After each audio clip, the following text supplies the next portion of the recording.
Bonjour à tous et bienvenue dans cette nouvelle vidéo. Alors aujourd'hui, on est avec une sœur en Christ. Elle va nous expliquer un peu son cheminement, son parcours de foi, son parcours de vie avec le Saint-Esprit, avec le Seigneur, comment son cœur a été touché. Et je sais que ça va tous nous encourager après ces quelques minutes d'écoute. Notre cœur, notre foi va être vraiment encouragé. Alors si tu veux, si le cœur t'en dit, tu peux t'abonner et puis mettre un petit commentaire ou mettre un petit pouce. Alors, bonjour. Bonjour.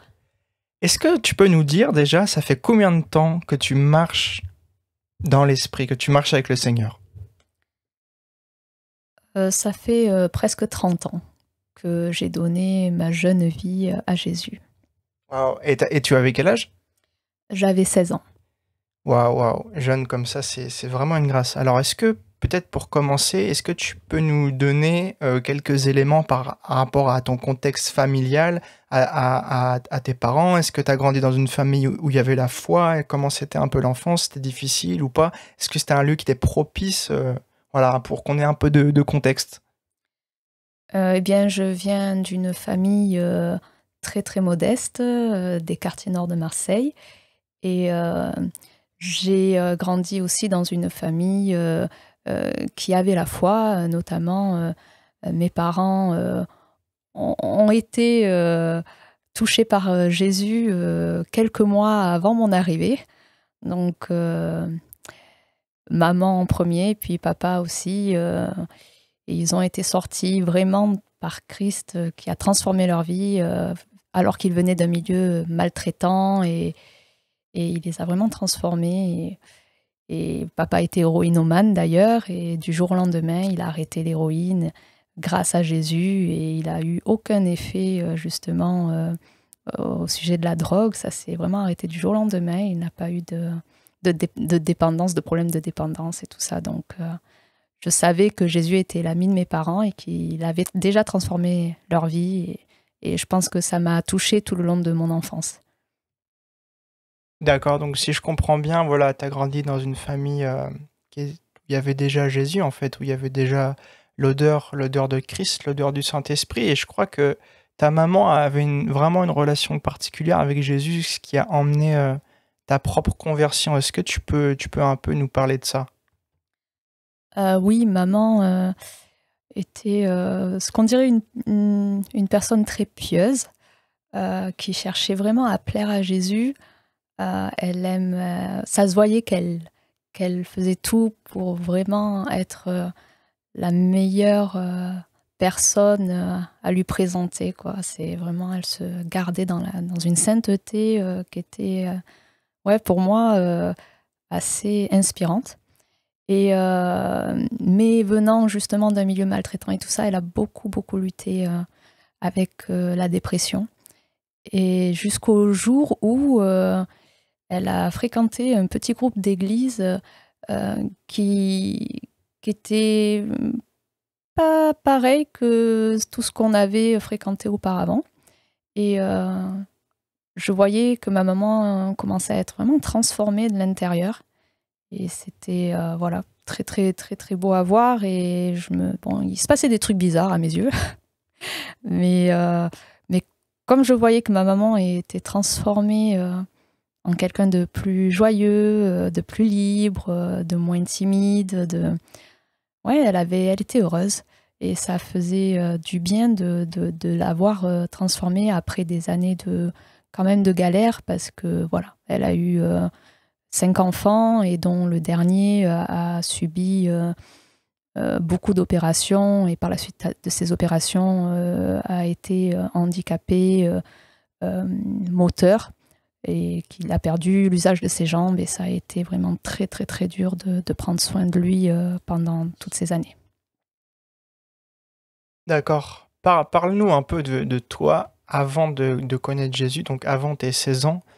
Comment c'était quoi ton comportement, ton caractère? Parle-nous un peu de ton vieil homme, de ta vieille nature, pour qu'on compare un peu la différence. Alors évidemment, avant 16 ans, on n'a pas le temps de faire beaucoup beaucoup de bêtises. Donc j'étais plutôt ce qu'on dit une fille sage, on va dire. j'étais pas intéressée ni par les garçons, ni par la drogue, ni par le vice de quoi que ce soit. Mais par contre, j'avais un caractère très... tout simplement, j'étais connue pour être méchante, on m'appelait la méchante. Et en quoi tu étais méchante? Comment ça se matérialisait? Comment ça s'imprégnait dans la vie de tous les jours? Bah, j'étais déjà assez mesquine. Je me réjouissais en fait de créer des conflits envers les gens en fait par des subtiles manipulations et je me plaisais à regarder le résultat. Et aussi je pense que le fait d'avoir eu pas mal de frères et sœurs et à un si jeune âge, bah, je détestais aussi les enfants. C'était vraiment je trouvais, je voulais pas avoir d'enfants et personnellement, c'était vraiment pour moi la dernière des choses possibles, quoi. Tu détestais vraiment les enfants, c'est ça? Ah oui, oui, et j'avais une haine en moi aussi qui était très très grande. Dès que quelqu'un me faisait des choses pas sympas, je pouvais développer une haine et une envie de vengeance assez impressionnante.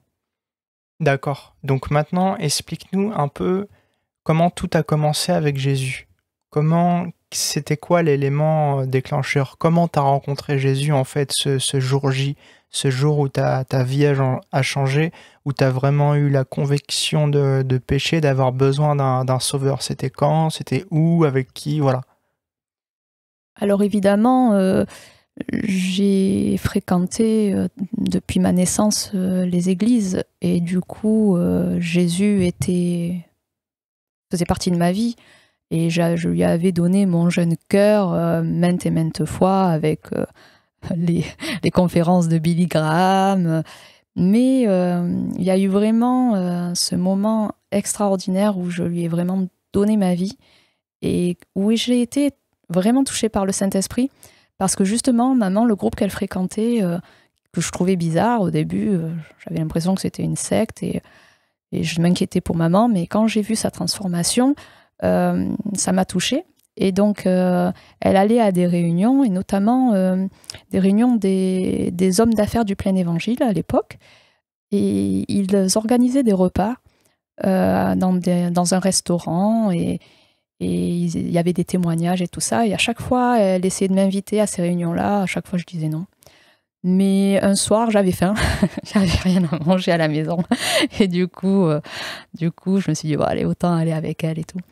Et finalement, les gens avaient dû vraiment beaucoup prier pour qu'il y ait des conversions parce que j'avais pas franchi le pas de la porte du restaurant que j'ai commencé à être dans une émotion très très forte et notamment une envie de pleurer, mais tellement forte qu'en fait, les larmes, elles coulaient à partir du moment où j'ai franchi la porte du restaurant.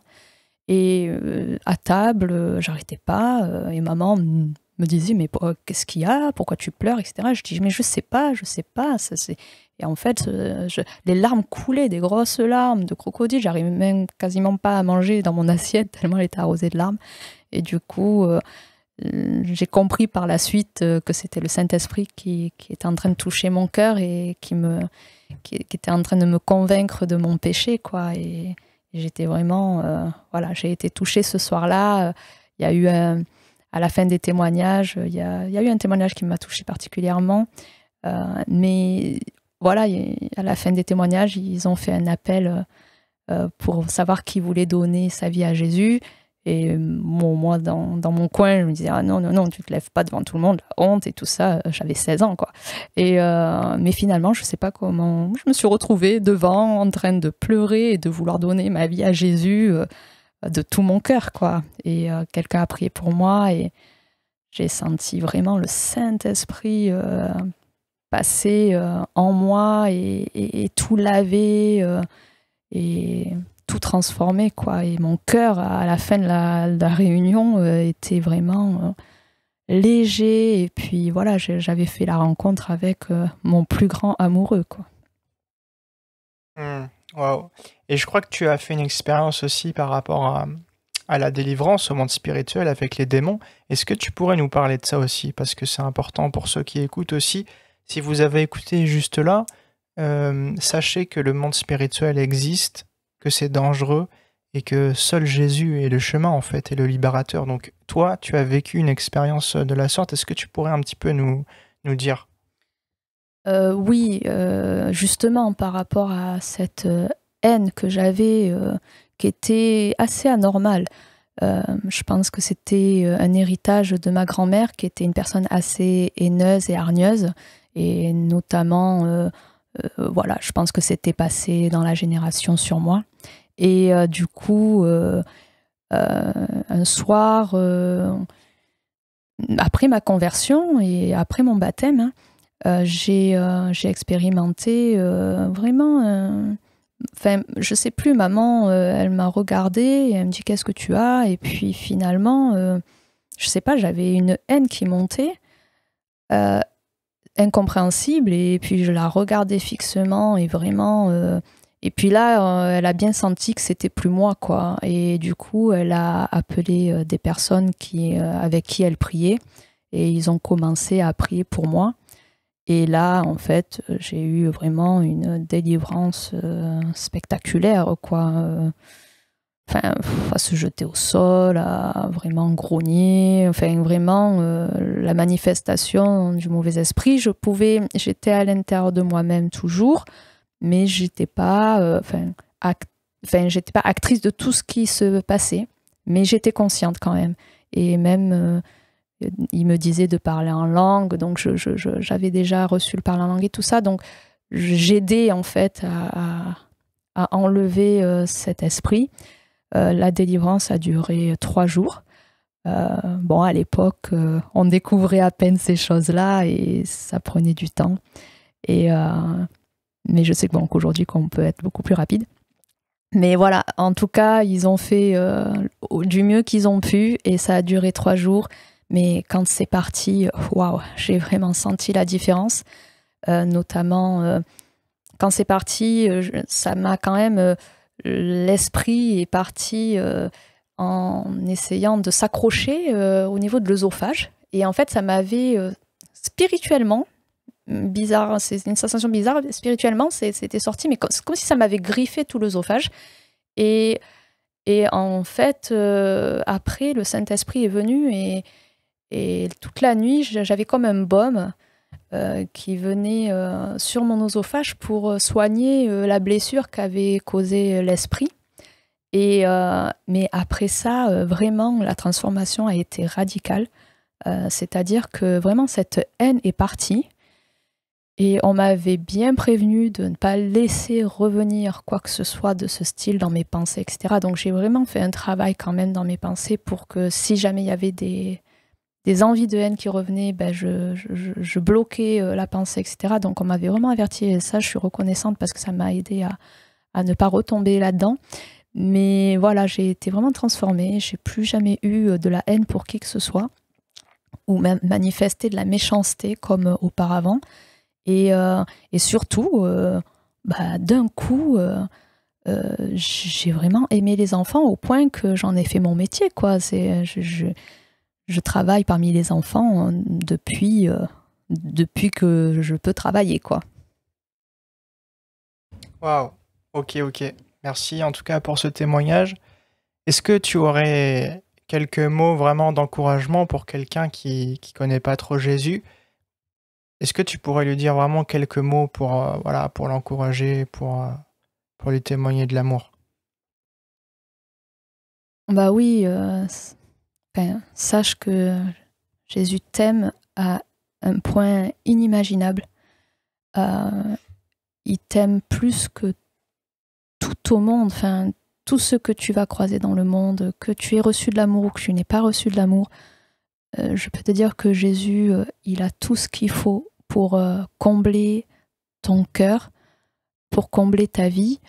Il a un amour transformateur qui change les vies. Et moi, il a vraiment changé ma vie du tout au tout.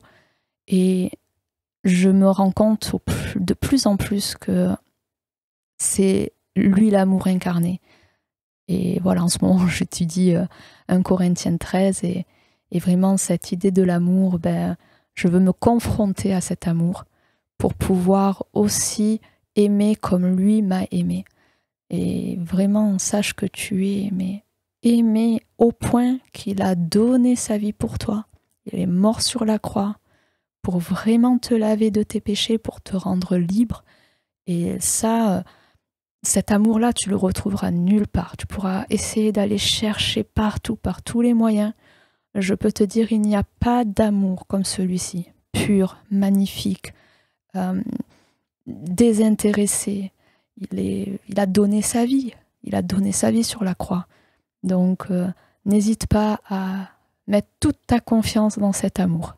Et toute ta confiance en Jésus, parce que je peux t'assurer, il est digne. Et presque 30 ans après, je peux dire que je n'ai jamais regretté de lui avoir donné ma jeune vie. Évidemment, il y aura des hauts et des bas.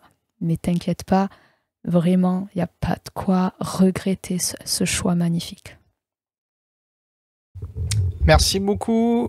Donc, merci à tous d'avoir écouté jusqu'au bout, si vous êtes encore là. En tout cas, soyez bénis, soyez encouragés, soyez fortifiés et n'oubliez pas de vous abonner si ça vous plaît.